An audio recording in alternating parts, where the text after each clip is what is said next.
पर सर मेरे सामने एक दिक्कत है, मैं एक ऐसे समाज में रहता हूं, मैं ऐसे परिवार से हूं जहां पे मैंने आज तक कभी भी किसी के सामने किसी के घर में गया नहीं और मैंने किसी को कभी कुछ बोला नहीं। या फिर ऐसे पूछ सकता है सर मैं दो नहीं लोगों को जोड़ सकता, या फिर ऐसे बोल सकता है कि सर मेरे से सब कुछ हो सकता है, मैं किसी को समझा नहीं सकता, या फिर ऐसे बोल सकता है कि सर मैं जिंदगी में सब कुछ कर सकता हूं, पर सर मैं लोगों के घर घर जाके लोगों को बुला नहीं सकता और इस काम के बारे में बता नहीं सकता। सर आप बिल्कुल सही कह रहे हैं। हकीकत में सर समस्या ये तो मेरे सामने भी थी। मैं बैंक से था और मुझे दो लोगों को लाने में बहुत शर्म आती थी। पर मुझे एक बात बताइए सर, जिंदगी में हम कोई भी काम कब करते हैं? जब उसके पीछे का उद्देश्य क्लियर हो जाता है। सर आप एक बात बताइए, अगर मैं अभी बोलूं कि यहां से 10 किलोमीटर दूर एक बस स्टैंड है, वहां तक आपको दौड़ के जाना है, तो क्या सर आप दौड़ने को तैयार हैं? दौड़ेंगे अभी? बोला नहीं सर बिल्कुल नहीं दौड़ूंगा। सर दूसरा सवाल करता हूं, सर मान लीजिए आपके घर में ये दरवाजा है और मैं बोलूं कि मैं आपको 5,000 रुपया देता हूं, आप ये दरवाजा तोड़ दो, तो सर तोड़ देंगे? चलिए 10,000 देता हूं, आप ये दरवाजा तोड़ दीजिए, तो क्या दरवाजा तोड़ देंगे? चलिए मैं आपको हथौड़ी भी देता हूं, आपको सारे हथियार देता हूं, तोड़ने के सारे साधन देता हूं, उसके बाद 20,000 भी देता हूं, सर ये दरवाजा तोड़ दीजिए, क्या दरवाजा तोड़ देंगे? नहीं तोड़ेंगे। पर मैं आपको एक बात बोलता हूं सर, अब मैं आपको कोई भी अस्त्र शस्त्र कोई भी औजार नहीं दूंगा और ना आपको 1 रुपया दूंगा। सर मुझे एक बात बताइए, आपके इस दरवाजे के पीछे आपकी पत्नी है, आपके बच्चे हैं, आपकी माँ है, आपके पिता है, और सर उस कमरे में आग लगी हुई है और वो चिल्ला रहे हैं बचाओ बचाओ बचाओ। अब आप क्या करेंगे सर?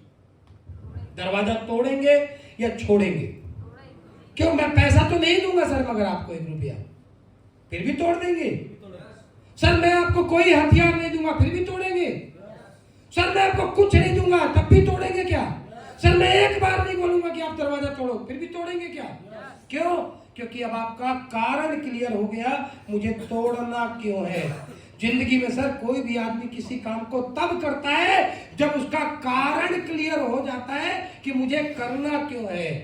सर मैं आपको बताऊं, एकलौता डायरेक्ट सेलिंग, एकलौता एसलीपीएस ऐसी कंपनी है जहां पे आप जब काम करेंगे तो आपके नीचे कुछ लोग आ जाएंगे और वो लोगों को जब आप अपनी तरह बना देंगे, आप क्लोन तैयार कर देंगे, तो वो आपकी तरह काम करने लगेंगे।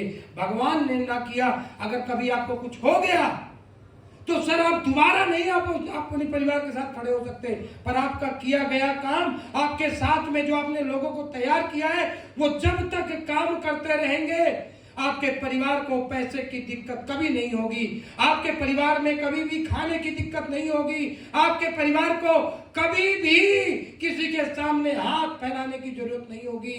सर एक बात बताइए, आपने अपने जीते जी जो एक पिक्चर खिंचवाई है जिसमें आप, आपके बच्चे, मम्मी पापा है, सपोज करिए कि अगर उसमें से आपको हटा दिया जाए तो ये परिवार की जिंदगी किस तरीके से हो जाएगी? कहां होगा ये परिवार? सर आपके सामने एक रास्ता है जहां पे आप कुछ लोगों को अपनी तरह तैयार कर सकते हैं और आपके न रहने के बाद वो लोग अपने लिए काम करते रहेंगे और आपके परिवार में कभी ये दिक्कत नहीं आएगी। तो क्या आप अपने परिवार से प्यार करते हैं? अगर आप अपने परिवार से प्यार करते हैं तो अपने न रहने के बाद भी कुछ छोड़कर जाना चाहेंगे या नहीं जाना चाहेंगे जिससे उनको दिक्कत ना हो। सर रेशम का कीड़ा भी मरता है तो पीछे रेशम छोड़ के जाता है। सर मैं बताना चाहूंगा, दशरथ मीना यहाँ एक ऐसे व्यक्ति थे जिनके मरने के बाद जितना पैसा उन्होंने जीते जी नहीं कमाया, उससे ज्यादा पैसा मरने के बाद उनके परिवार को आ रहा है। सर मरने के बाद उन्होंने अपना परिवार में सबसे बड़ा घर बनाया है। तो क्या आप नहीं चाहेंगे कि आप अपने, जब आज सब कुछ सही है, जिंदगी में सब कुछ अच्छा चल रहा है और हम आपका सपोर्ट करने को तैयार है, साथ देने को तैयार है, तो क्या आपने जीते जी एक ऐसा नेटवर्क बनाना चाहेंगे जिसमें लोग काम करें और आपके घर पैसा आता रहे, या नहीं चाहेंगे? चाहेंगे ना सर। तो जब आपका उद्देश्य क्लियर है, अपने परिवार से प्यार बहुत करते हैं, तो क्या आप अपने नीचे में 10, 20, 50, 100, 200 लोगों को अपने जीते जी अपने जैसा बनाना चाहेंगे कि नहीं बनाना चाहेंगे? बनाना चाहेंगे सर, शुरुआत करिए, मैं आपके साथ हूं। कितना पैसा दीजिए, चालू करिए।